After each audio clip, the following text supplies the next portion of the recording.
ko'pchilik keladi, nasos tanlashga adashadi, ikkilanadi, qaysi nasos tanlashni bilmaydi. Chunki nasoslar hammasi bir-biriga o'xshash, mana bir xil ko'rinishda bo'ladi. Buni nimasi bilan farqladi?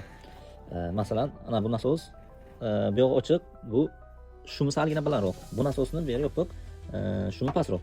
Hamda bu bilan bu nasosni yana farqi, bunga zashta qo'yilgan. Suv liniyada ko'pchilik liniyadan suv oladi. Liniyada suv kelmay qolgan taqdirda bu zashtasi ishlab nimasi tashlaydi. Avtomatik o'zi tashlaydi, nasosni kuyishdan oldini oladi. Bu nasosga bunaqa xususiyati yo'q. Bu nasoslarni asosan koloduslarga, yo'mkislarga o'rnatsa foydali bo'ladi. Buni liniyaga qo'ysa bu foydali bo'ladi. Xavfsizlik jihatdan bu yuqori, bu e'tibor talab qilinadi. Quvvati bu o'rtacha, bu yuqori quvvatli. Hamda foyda tarafdan bu kuyib ketmaydi, chunki zashtasi bor. Bu uzoqdan suvni tortib beradi. Buni yana bitta farqi, bunga ofitsial zavod 3 yil garantiya beradi, bunga 1,5 yil. Narxiga keladigan bo'lsak, taxminan 200 ming so'm atrofida narx farq qiladi.